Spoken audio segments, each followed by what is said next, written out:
25 मार्च 2025 को पास्टर प्रवीण पगदला की dead body बहुत ही मिस्टीरियस कंडीशन में पाई गई, जो कि बाइबल के विद्वान थे और तेलंगाना में प्रभु की सेवा किया करते थे। 24 मार्च 2025 को पास्टर प्रवीण विजयवाड़ा से राजमुंदरी के लिए बाइक पर निकले। ऐसा बताया जा रहा है कि वहाँ उन्हें एक मीटिंग अटेंड करनी थी। एविडेंस बताते हैं कि वो 24 मार्च की रात को कोवोरू टोल प्लाजा से गुजरे। टोल पार करते हुए उनकी बाइक की हेडलाइट्स बंद थी, लेकिन टर्न सिग्नल्स ऑन थे।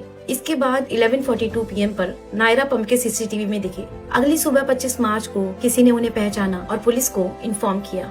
Let's analyse this information in depth. अगर उन्होंने 11:31 पर कोवोरू टोल क्रॉस किया है तो कोवोरू से नायरा का डिस्टेंस 14 किलोमीटर 20 मिनट्स दिखाता है।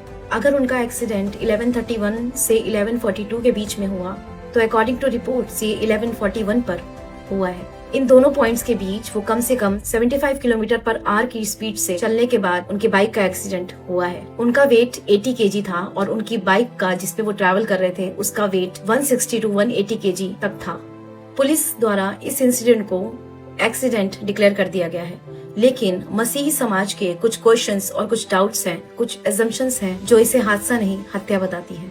नंबर 1, पास्टर प्रवीण को किसने मीटिंग में बुलाया था, इसका अभी तक कोई प्रूफ नहीं है। जब वो उस मीटिंग से वापसी आ रहे थे तो उसी दौरान उन पर रॉड से अटैक हुआ और सीसीटीवी में कोवोरू से टोल गेट पर बंद हेडलाइट्स दिखाती है और बाद में उसी हेडलाइट के ऊपर डेंट का दिखना एक डाउट पैदा करता है और ये दिखाता है कि he was attacked. Number 2, who is in toll gate CCTV footage. ऐसा मानना है कि जो सीसीटीवी फुटेज में बाइक पर जो व्यक्ति है वो पास्टर प्रवीण नहीं है। इनके कपड़े, इनके जो क्लोथ्स हैं वो सेम नहीं है। ये इंसान ऐसा लगता है जिस तरह ये नशे में कोई बाइक राइड कर रहा हो। और शायद ही आपको ना पता हो कि एक सच्चा मसीही जानता है कि पियक्कड़ और नशा करने वाले परमेश्वर के राज्य में प्रवेश नहीं करेंगे, और इसीलिए कोई भी सच्चा मसीही किसी भी तरह का नशा वो अपने जीवन में नहीं करता, क्योंकि उसके परमेश्वर का भय उसके अंदर बना रहता है। और ऐसा बताया जा रहा है कि उन्हें पहले से ही लाइफ थ्रेट्स मिल रहे थे, जिसका पोस्ट उन्होंने सोशल मीडिया पे भी शेयर किया था। और अगर ये सच में पास्टर प्रवीण होते जो कि हमें सीसीटीवी में दिख रहे हैं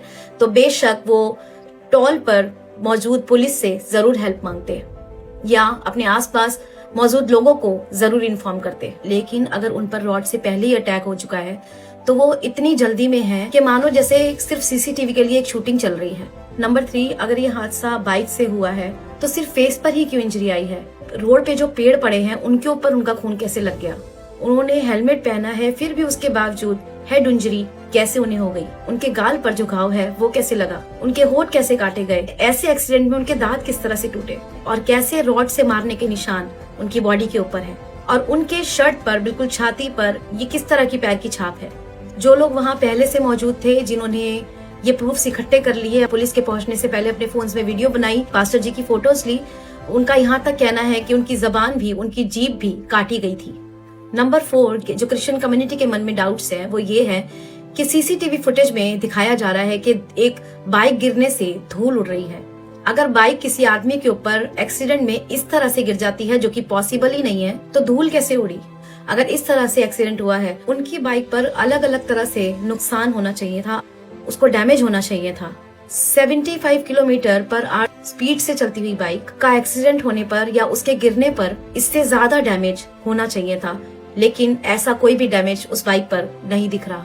जितना डिस्टेंस पास्टर प्रवीण ने सीसीटीवी फुटेज के अकॉर्डिंग तय किया है वो करीब 100 किलोमीटर पर आवर की स्पीड से जा रहे थे। इतनी स्पीड से चलने पर इंजन और एग्जॉस्ट दोनों बहुत गर्म हो जाते हैं, और अगर इस सिचुएशन में बाइक उनके ऊपर गिरी है तो उनके कपड़े या उनकी बॉडी पे कोई जलने के निशान क्यों नहीं थे? जबकि अगर हम इतने गर्म एग्जॉस्ट पाइप को छू लें तो हमारा पैर, हमारा हाथ जल सकता है। बाइक के टायर्स पे भी खून के स्पॉट्स पाए गए हैं, जिससे ऐसा लगता है कि सीसीटीवी फुटेज में एक फेक एक्सीडेंट दिखाया जा रहा है, जो बाइक की धूल उड़ा रहा है और साथ में लोगों की आंखों में भी धूल झोंक रहा है।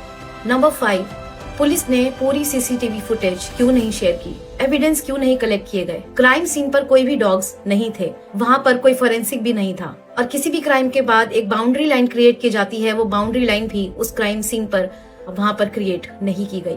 टाइमली पोस्टमार्टम नहीं किया गया और आज की डेट तक भी पोस्टमार्टम रिपोर्ट रिवील नहीं की गई है।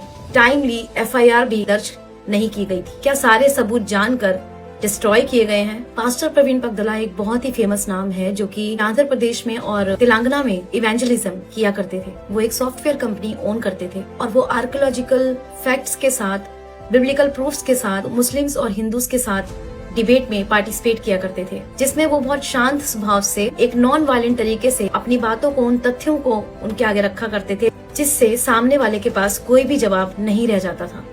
कुछ समय पहले व्यक्ति ने वीडियो बनाकर भेजी थी जिसमें उसने उन्हें धमकी दी थी कि वो उनकी जीभ को, उनके होठ को, उनकी पलकों को, उनकी आंखों को काट डालेगा, उन्हें मारने की धमकी उसमें दी गई थी, जिसके लिए पास्टर प्रवीण ने सोशल मीडिया पे भी इस बात को शेयर किया था, लेकिन फिर भी कोई एक्शन नहीं लिया गया।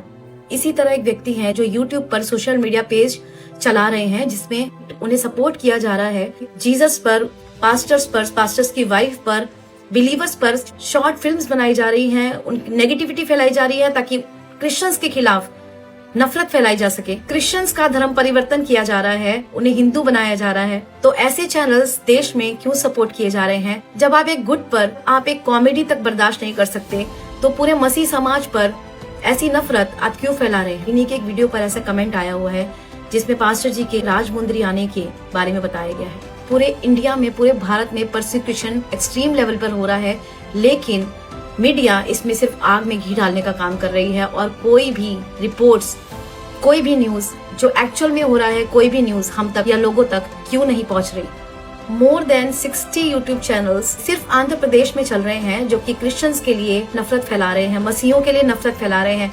पूरे देश भर का तो छोड़ ही दो, उसकी कोई काउंटिंग ही नहीं है। हमारे देश में साउथ इंडिया में हो रहे परसिक्यूशंस को, नॉर्थ इंडिया में और पूरी इंडिया में जहाँ भी परसिक्यूशंस हो रहे हैं उनके लिए एक्शंस क्यों नहीं लिए जाते? ऐसे लोगों